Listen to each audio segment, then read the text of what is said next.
inteligencia artificial no tendrías ese problema. Los actores seremos prescindibles. Al yo de entonces le diría, simplemente deja que la vida pase por ti. El cine y la televisión son un arte del director, no del actor. Y muchos resultaban prefabricados. Para arrancar, ¿cómo describirías tu primera conexión con el mundo de la interpretación? Bueno, de forma casi inconsciente. Crecí en una familia con un padre director de cine y una madre actriz que luego se hizo directora de casting. Así que casi te dije que te diría que la conexión era la normalidad en mi casa, que se hablara de cine, de actores, de libros. ¿Qué pasa? Que yo no quería parecerme a mis padres, así que nunca me tomé en serio la posibilidad de dedicarme al teatro, al cine o a la interpretación. Quise ser antropólogo, como era buen estudiante me dieron una beca, me mandaron a Estados Unidos a un colegio interno y aunque lo hice bien académicamente, por mi arrogancia a la hora de aceptar las normas de convivencia me expulsaron de allí. Entonces, de ahí pasé a una fase en la que quería ser vagabundo y poeta. Y lo único positivo que puedo sacar de eso es que leí mucho. Pero acabé presentándome a las pruebas de la Escuela de Arte Dramático como un juego, como una broma. Y cuando de repente me cogieron y me vi entrando por la puerta de entonces estaba en lo que ahora es el Teatro Real, reconozco que aquello me impresionó. Y luego cuando fui conociendo profesores y compañeros, empecé a tomármelo en serio. Así que yo casi te diría que, aunque la conexión fue algo prácticamente nativo, cuando verdaderamente vi que era un camino para poder desarrollarme yo como persona, fue a través de la Escuela de Arte Dramático. ¿Qué significan para ti las artes escénicas, más allá de la profesión? Las artes escénicas, en toda su amplitud, lo cual incluiría no solo el teatro, sino la danza, la ópera, probablemente el circo también, ¿por qué no? Significan armonía y concierto, contraponiéndolo a la vida. Como espectador, yo cuando estoy frente a un espectáculo, disfruto de esa sensación de que todo tiene sentido. Mientras que en la vida, la mayor parte de las veces, no entiendo por qué las cosas suceden como suceden. Y luego cuando estás en el escenario, también te diría que es esa zona en la que siempre sabes lo que va a pasar y siempre sabes lo que tienes que hacer. Como contraposición a la vida, en la que normalmente, al menos en mi caso, a menudo no sé qué demonios debería hacer en cada circunstancia. Así que te diría que es un lugar previsible, donde la emoción está programada y donde me siento bastante más cómodo que en la vida. Has trabajado en televisión, en cine, en teatro. ¿Cómo cambia tu enfoque cuando pasas de un medio a otro? Pues cambia mucho. Yo te diría que en el teatro un actor dispone de un ejército, dispone de todo su cuerpo, de todo el espacio y dispone de la verdad del momento. Y me explico. Todo sucede sin cortes, desde que se abre el telón hasta que se cierra. Y entonces, aunque está todo programado, uno tiene que transmitir la sensación de que podría ocurrir cualquier cosa, podría incendiarse el teatro, podría el actor saltar del escenario y dejar al público ahí impávido. Es decir, técnicamente, el teatro te permite y también te exige utilizar todos tus recursos: voz, cuerpo, emoción. ¿Qué pasa cuando te ponen una cámara delante? Para empezar, todos los momentos que en el teatro puedes vivir cronológicamente están cortados. A veces tienes que decir 3 frases que vienen después de algo que ha sucedido y que si no lo tienes en cuenta, esas frases no van a tener sentido. Entonces, en el audiovisual, para empezar tienes que tener una visión muy clara de lo que ha ocurrido antes, que a lo mejor todavía no lo has hecho, y de lo que va a ocurrir después, y concentrar toda tu expresión, a ser posible exclusivamente en los ojos, en el corazón.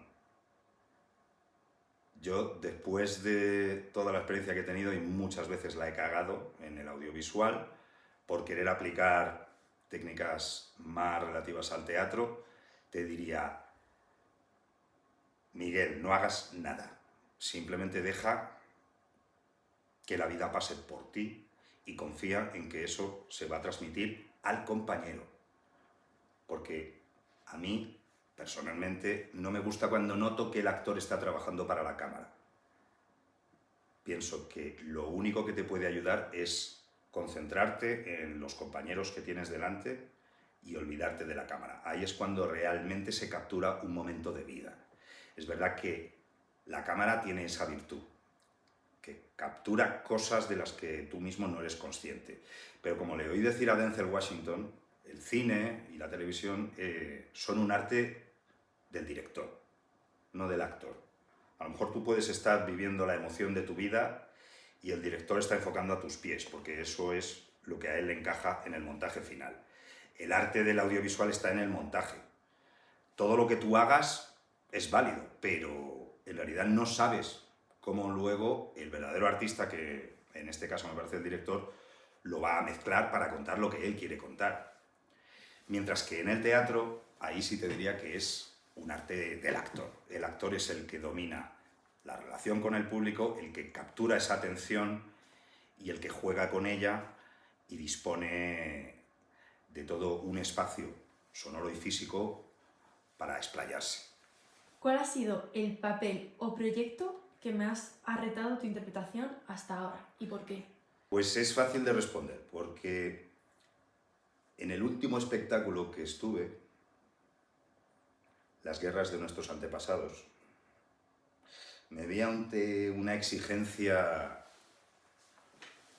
bueno, que yo ya esperaba, pero que desbordó completamente mis expectativas, para bien y para mal.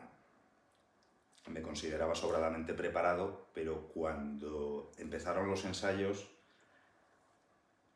y me enfrenté a la experiencia de trabajar con el que para mí es el actor más completo que ha habido en los últimos años, que es Carmelo Gómez, y con un director también muy, muy especial, muy exigente, a la par que amoroso, con lo cual tampoco te podías enfadar con él, aunque te metiera el dedo en el ojo, que es Claudio Tolcachir. Reconozco que no he trabajado más duro en toda mi vida y aún así me parecía insuficiente. A priori, tú leías el texto de Las guerras de nuestros antepasados y es una función en la que pasas mucho tiempo escuchando, porque es una entrevista entre un psiquiatra y un enfermo mental, preso en una cárcel. Entonces tú le vas haciendo preguntas y él te va contestando y tú le vas tratando de sonsacar las etapas de su vida, etcétera, etcétera, y te vas comunicando con el público para comentar los resultados. Ingenuo de mí, cuando cogí el texto dije, ¡buah, esto está chupado! Esto aquí lo voy a disfrutar, me voy a dedicar solamente a pasármelo bien con el bestia de Carmelo y con la ayuda de Tolcachir. ¿Qué pasó? No era suficiente. Todo lo que yo tenía era un arsenal de recursos que muchos se habían quedado anticuados y muchos resultaban prefabricados. Porque escuchar de verdad una función tras otra, conseguir que las cosas que escuchas y que convives con el otro personaje, con el otro actor, suenen como si fuera la primera vez que las escuchas, es algo que me di cuenta que no sabía exactamente cómo hacer. Y como el director Claudio Tolcachir es alérgico a todo lo que sea actor, es decir, un actor luciéndose, un actor utilizando recursos de actor, que sabemos que al público a veces le entusiasma eso. Pero hay algo mucho más allá, que es cuando un actor está desnudo, vulnerable y verdaderamente te transmite la sensación de que si no sabe qué hacer, no sabe qué hacer. Si está pasando algo que le supera, se desconcierta de verdad. Entonces, vivir esa zozobra, esa incertidumbre en cada función requiere una especie de limpieza interior y exterior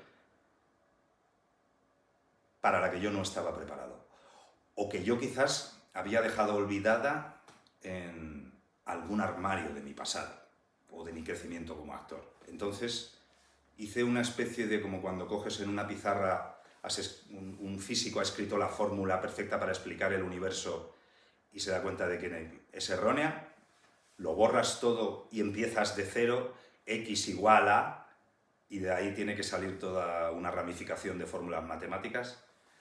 Pues ese proceso lo viví con esta función. Y sufrí como un bellaco, pero mereció la pena. Aunque lo cierto es que no llegas al resultado idóneo en la primera función, ni en la segunda, ni en la tercera. Pero como fue una gira muy larga, me permitió ir rellenando esa pizarra de nuevo, reconstruyendo ese Miguel Hermoso actor de una manera que ni yo mismo sospechaba que podía ser, y significó un antes y un después en mi vida, y desde entonces he enterrado muchos recursos que eran trucos, que eran falsos, que eran prefabricados, y entonces encaro los trabajos de una manera diferente, con más humildad, con más como si fuera un jovencito que acaba de salir de la RESAT y que no tiene ni idea de nada, porque me he dado cuenta de que la verdadera valentía está ahí.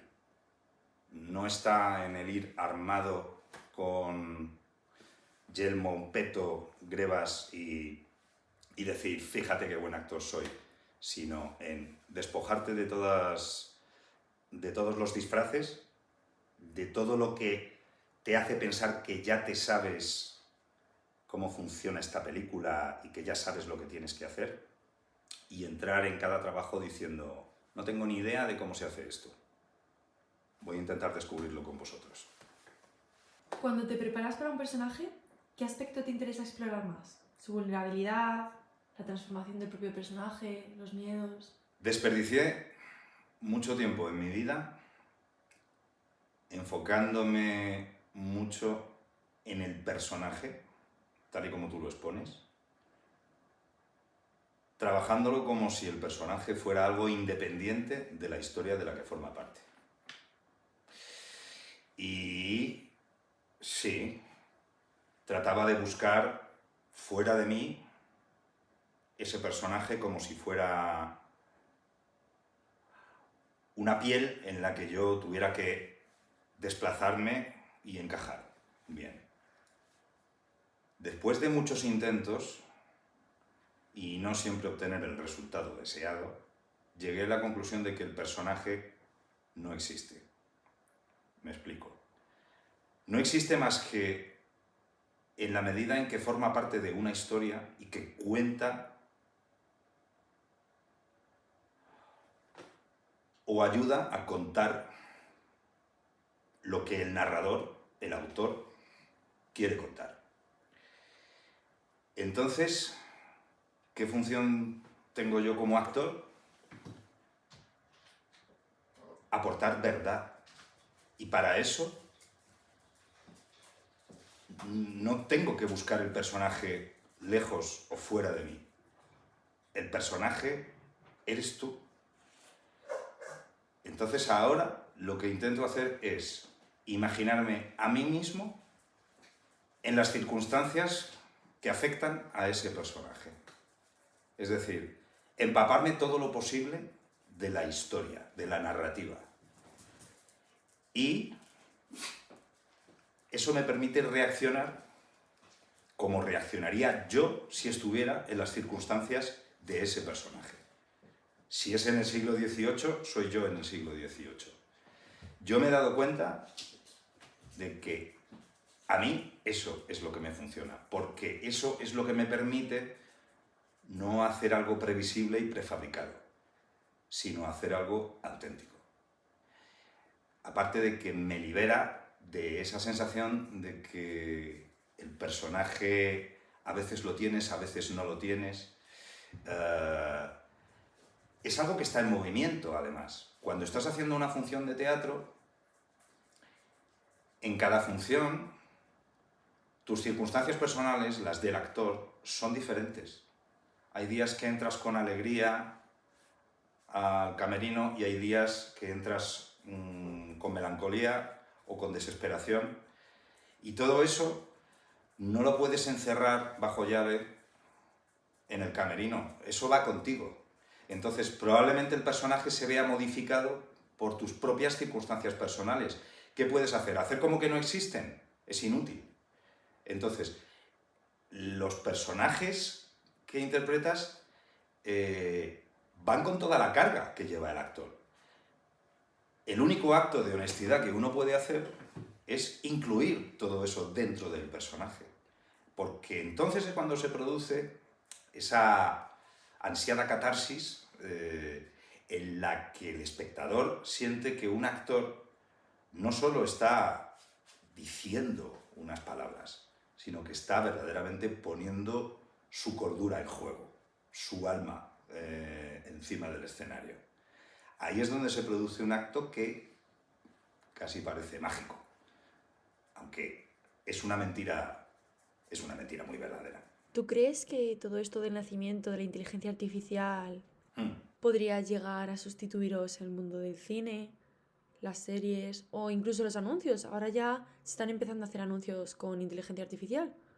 La última serie que estuve haciendo, que se llamaba La Moderna, donde había que hacer un trabajo durísimo de memorización de textos, de grabación de secuencias a razón de 7, 8 al día, y bueno, te obliga a renunciar a casi todo lo demás que tienes en la vida y concentrarte solo en eso. Y yo a veces me concentraba en estudiar los textos del día siguiente y se me pasaba por la cabeza: estoy bordeando los límites de lo humano. O sea, realmente no sé si un ser humano es capaz de memorizar, y no solo memorizar, sino preparar toda la actuación que va a tener que desarrollar al día siguiente.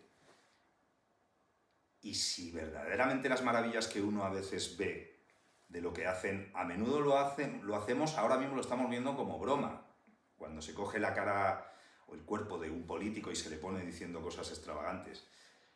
Pero si eso se puede hacer con mi misma cara y se me puede poner expresión de horror, de furia, de desesperación, de amor, si eso se puede hacer, y me parece que estamos muy cerca de que eso se pueda hacer, no veo por qué demonios van a seguir contando con las limitaciones que tiene un ser humano frente a todo el volumen de trabajo y la incertidumbre de que un actor puede estar bien un día o al día siguiente puede llegar borracho al rodaje, o su mujer le ha dejado y es incapaz de sacar adelante una escena.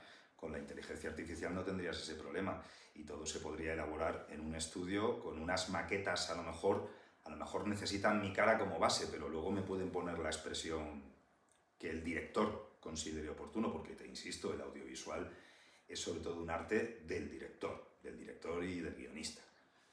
¿Y qué pasa? Que frente a esto volvemos a tener el teatro. Ahí no hay inteligencia artificial que valga. Nadie quiere inteligencia artificial en el teatro. O sea, los monólogos que hace Rafael Álvarez el Brujo se agotan las localidades según las ponen a la venta. y es un monólogo de un señor hablando frente a un auditorio. Los monólogos de Pepe Sacristán, te lo digo por la expresión más básica. Luego está los grandes montajes, ahora voy a trabajar en un montaje, Los cuernos de Don Friolera, son esos grandes montajes llenos de personajes, de cosas que se mueven y tal, esos también son maravillosos. Pero si la gente está loca por comprar una entrada para ver a Pepe Sacristán en escena, a Héctor Alterio, a Rafael Álvarez el Brujo, te menciono los más grandes, pero bueno, también puede ser un Pedro Casablanc, una Blanca Portillo, será por algo. Es decir, la gente está tan loca por ver las maravillas que produce la inteligencia artificial como por ver las que nunca podrá hacer una inteligencia artificial, que es lo que nos recuerda que la esencia humana está en ambos polos, porque yo no soy de los que considera que los avances tecnológicos sean un riesgo, o digamos que puedan llevar al arte a un apocalipsis, porque supongo que en diferentes épocas históricas ha pasado lo mismo. Cuando se inventó la fotografía, los pintores dijeron, se acabó la pintura, porque ya si hay una fotografía, ¿para qué? ¿Qué pasó? La pintura evolucionó hacia la abstracción, hacia el expresionismo, es decir, el arte, la tecnología obliga a los artistas a evolucionar, a crecer, es decir, creo que hay que tomárselo como un acicate para inventarse cosas nuevas que no puede hacer la inteligencia artificial. Pero en lo que se refiere al audiovisual, yo tengo la sospecha de que tarde o temprano prescindirán de los actores. No de los guionistas, no de los directores, pero los actores seremos prescindibles. ¿Qué papel crees que puede jugar el teatro y la interpretación en la sociedad de hoy en día? Pues yo creo que cada vez se está haciendo más importante, más especial el teatro, concretamente el teatro. Porque la desbordante, apabullante oferta que hay de contenidos audiovisuales prefabricados, que está muy bien.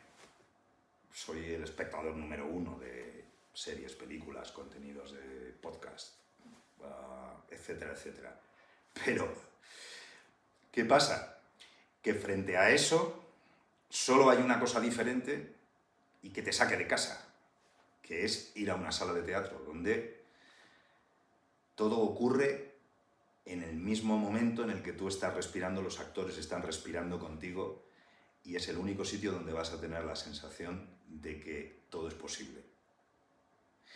Entonces, el teatro está más vivo que nunca.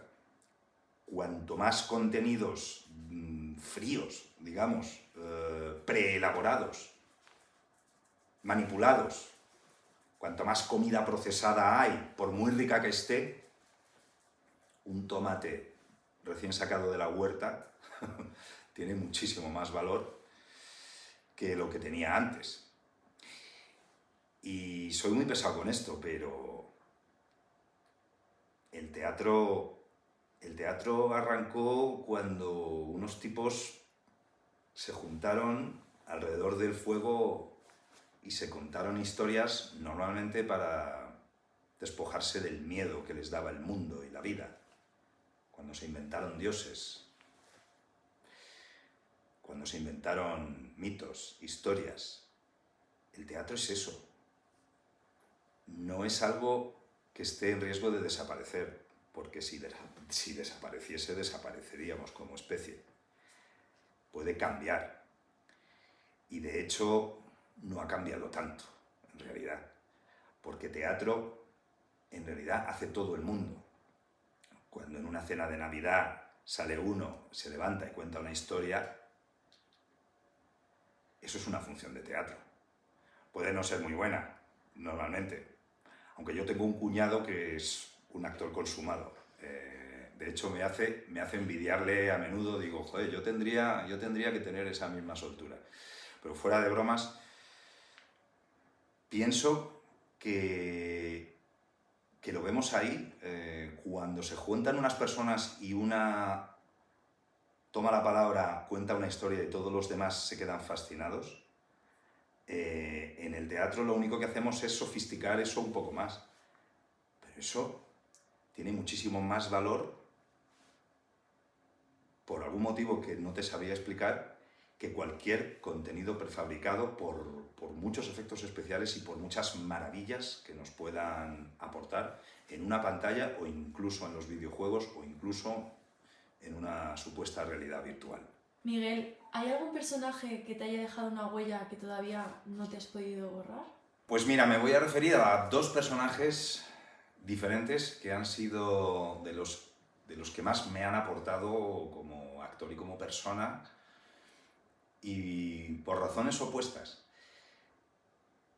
Una vez interpreté en una serie que la verdad es que no se ha visto mucho, pero que a mí me pareció que era muy valiosa, porque era sobre el poeta Ausiàs March, el poeta más importante del idioma valenciano, con el aliciente de que además trabajaba con Eusebio Poncela, que fue una persona que me influyó mucho. En el momento en el que yo le conocí, me influyó mucho y me enseñó muchas cosas.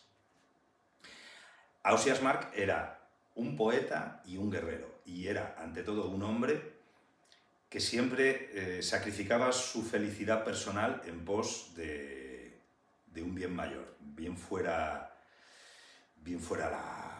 la corona, bien fuera el honor, bien fuera la dignidad. Siempre tomaba la decisión más honorable y menos conveniente para sí mismo, pero mejor para el fin de algo superior a él. Entonces, era un personaje que te invitaba a engrandecerte un poco tú, también como persona, a ser menos egoísta, menos miserable.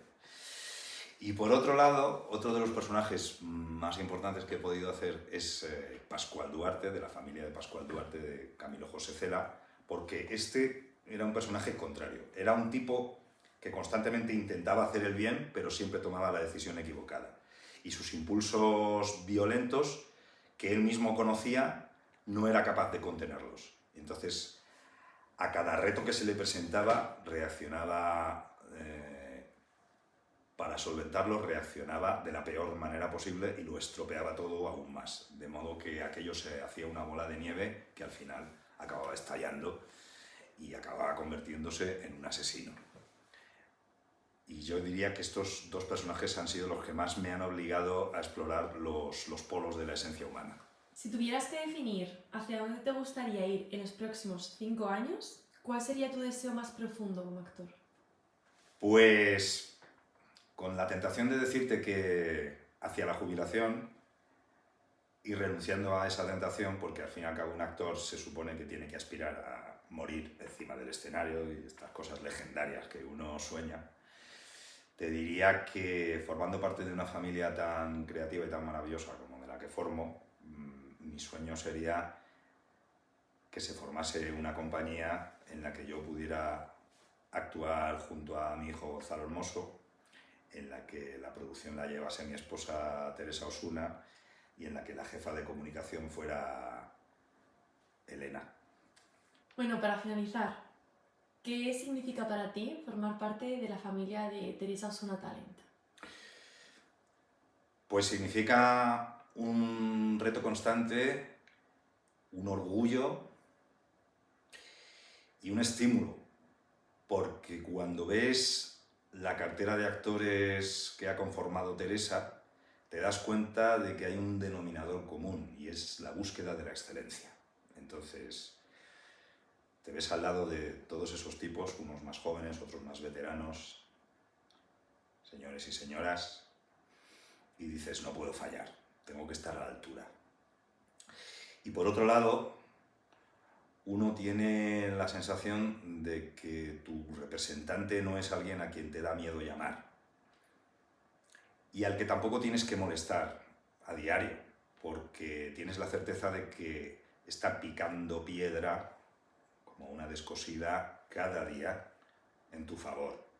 Con lo cual, te despoja de esa parte tan incómoda del trabajo, que es promocionarte como actor, y te permite y te obliga a concentrarte en lo que sí puedes hacer tú, que es seguir mejorando, seguir planteándote retos, estar bien física y emocionalmente para cuando llegue la oportunidad, porque sabes que la agencia te va a ayudar a que esa próxima oportunidad se presente. E insisto, hay un pozo muy teatral en la agencia, hay un pozo de gente que vive el teatro con pasión, con oficio, pero también con mucha frescura, que te hace pensar que estás en el sitio correcto. Porque yo he tenido muchos representantes y no he conocido ninguno como Teresa. Para empezar, la mayoría me pedían que en la medida de lo posible no hiciera teatro para estar libre para el audiovisual, porque magnifican el audiovisual. Teresa es al contrario, aparte de que ella tiene muchos más contactos a nivel teatral que la mayoría de los representantes. Y como mi sueño, y esto quizás no te he contestado a la pregunta anterior, sería hacer solo teatro, si pudiera vivir de ello, pues Teresa Osuna Talent es mi hogar.